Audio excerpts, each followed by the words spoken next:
There is no such a thing as free lunch, and online shops know it. Today we're talking about one of the most powerful marketing phrases in online shopping: free returns. It sounds like the shop is doing you a favor, but by the end of this video you will see it very differently. Welcome to WebshopSavvy, where we pull back the curtain on how online shopping really works, so you can shop smarter, safer, and never pay more than you should. Let's start with what most of us assume. When you see free returns on a web shop, you probably think, great, no risk. I can order, try it, and if it doesn't work out, I send it back and get my money back. No cost, no hassle. And that assumption is exactly what shops want you to have, because free returns is one of the most effective conversion tools in e-commerce. Studies consistently show that offering free returns increases purchase rates significantly. People buy more when they feel there is no downside. But there is a question nobody asks. If returning is free for you, then who is actually paying for it?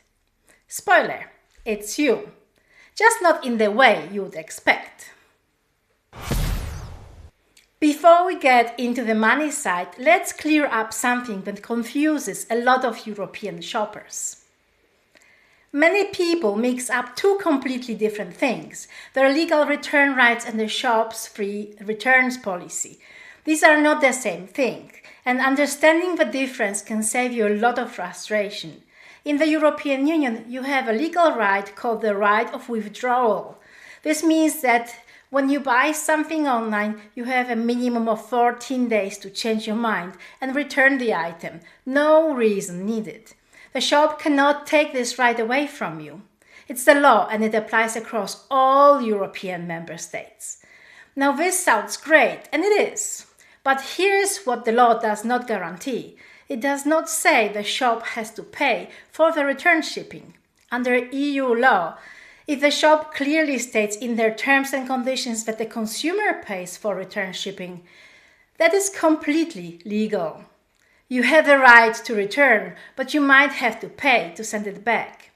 This is where free returns as a marketing promise becomes irrelevant. It means the shop is voluntarily covering that shipping cost, which, as we'll see in a moment, they're not really doing for free. There's also an important distinction between two types of returns. The first is when you simply change your mind. You ordered something, it arrived fine, but you don't want it anymore. This is covered by your withdrawal right, but shipping costs depend on the shop's policy. The second is when something is wrong with the product. It's defective, damage, or not what was described. In that case, under EU consumer law, the shop is always responsible. They must cover return costs and offer you repair, replacement, or refund. That right lasts 2 years from the date of purchase and has nothing to do with whether the shop offers free returns or not. So remember, your legal rights are the floor, the minimum guarantee. A shop return policy sits on top of that. Sometimes it's better, sometimes it just looks better than it actually is. Now let's talk about where the money really goes. Processing returns is expensive for online shops. There is the return shipping, the handling, the inspection of the item, the restocking, and sometimes the disposal if the item cannot be resolved. Industry estimates suggest that processing a single return can cost a retailer anywhere between 15 and 30 euros when you factor everything in. For fashion and apparel, where return rates can reach 40 or 50%, this is a massive operational cost. So how do shops offering free returns stay profitable? Simple. They price it in. The cost of returns is factored into the product price across the board. Every customer pays a little more per item to cover the statistical likelihood that some percentage of orders will come back. You are essentially prepaying for a return service, whether you ever use it or not. Now let's look at some real examples, because this plays out differently across different retailers. Zalando built its entire brand on free returns and famously offered 100-day return windows. It was a growth strategy. Get people comfortable buying online by removing all risk. But in recent years, Zalando has quietly introduced return fees in several markets for customers who aren't premium members. The free return era is slowly ending because the economics simply don't work long term. They have also recently limited 100-day return to only 30 days, at least in Denmark. Zara and H&M both now charge online returns in many European markets. Zara introduced return fees for online orders sent back by post, while returns to physical stores remain free. This shift happened gradually, and many customers didn't notice until they were already at the checkout of the return process. ASOS has taken a stricter approach to what they call serial returners. Customers who return very frequently can have their accounts flagged or even closed. Yes, that's a real thing. Shops are actively monitoring your return behavior. There is also something called a restocking fee or a deduction for diminished value. Under EU law, if you use the product beyond what's necessary to inspect it, well, think wearing a dress to a party and then returning it. The shop can legally deduct an amount from your refund to reflect that reduced value. This is little known but completely legal, and it's worth keeping in mind. Here is the part that surprises most people. You would assume that when you return something, it goes back on the shelf and gets sold to the next customer. Sometimes that happens, but often it doesn't. Returned items have to be inspected, repackaged, and assessed for resale. For cheap fast fashion items, that process can cost more than the item is worth. So instead of restocking it, many retailers send returned goods to liquidators, companies that buy bulk returns at very low prices and resell them through discount channels. Others donate to charity, and a significant portion, particularly in the fast fashion sector, ends up being destroyed. This is one of the darker sides of free returns culture. The environment cost is significant. All the packaging, all the transport, and in many cases the item itself, wasted. A 2023 report estimated that billions of euros worth of returned goods are destroyed annually across Europe alone. This doesn't mean you shouldn't return things you're not happy with. That's your right and you should use it. But it's worth knowing what free returns looks like farther down the chain.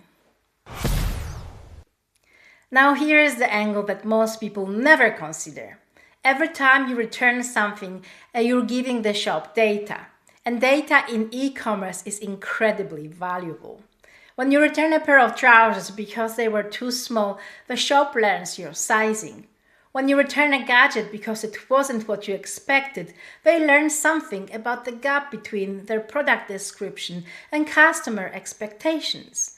When you return consistently after a certain type of purchase, they build a behavioral profile around you.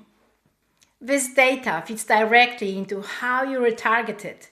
The ads you see, the recommendations you get, the personalized discount offered to you, all of it is shaped in part by your return history. You're not just sending back a product, you're handing over a data point. Some shops use return behavior to adjust what they show you. If you frequently return items from a certain brand or category, you might start seeing fewer of those and more alternatives the algorithm thinks will actually stick. It's sophisticated and most consumers have no idea it's happening. So returning is never just returning, it's a transaction, and part of what you're giving is information about yourself. So what can you actually do with all of this? Here are some practical things to check before you buy. First, always read the return policy before you order, not after. Look specifically for who pays for return shipping, what the return window is beyond the legal 14-day minimum, whether the refund goes back to your original payment method or only as store credit, and whether there are any conditions on the item's condition beyond the standard unused requirement. Second, screenshot or save the return policy at the time of purchase. Shops can and do update their policies. If you need to make a return weeks later and the policy has changed, having a record of what it said when you bought protects you. Third, know the difference between your legal rights and the shop's policy. If a product is defective or not as described, you don't need to rely on the shop's return policy at all. You invoke your EU consumer rights, and the shop is obligated to help you at no cost. Fourth, be aware of return deadlines. The 14-day withdrawal period starts from the day you receive the item, not the day you order it. Missing this window means you fall back on whatever the shop's own policy says, which may be more generous or may not exist at all. And fifth, factor return costs into your purchase decision. If a shop charges for returns and you're unsure about sizing or quality, that uncertainty has a real cost. Sometimes paying slightly more at a shop with genuinely free returns is the smarter financial choice overall. Let's bring it all together. Free returns is a marketing promise, not a neutral service. The cost is built into prices. The policies have more conditions that most people read. And every return you make feeds data back into a system designed to sell you more. Your EU legal rights give you a solid foundation, a 14-day withdrawal right and the 2 years of protection against defective goods. But knowing those rights and knowing how shop policies sit on top of them puts you in a much stronger position as a consumer. The next time you see free returns on the web shop, you'll know exactly what questions to ask. If this video helped you understand how return policies really work, please give it a like. It genuinely helps more people find this content. And if you want to keep shopping smarter and safer online, subscribe to WebshopSavvy so you don't miss the next episode. Got a return policy horror story or a tip that saved you money? Drop it down in the comments. I read every one of them. And I'll see you in the next episode. Until then, stay warm and safe, and I'll see you.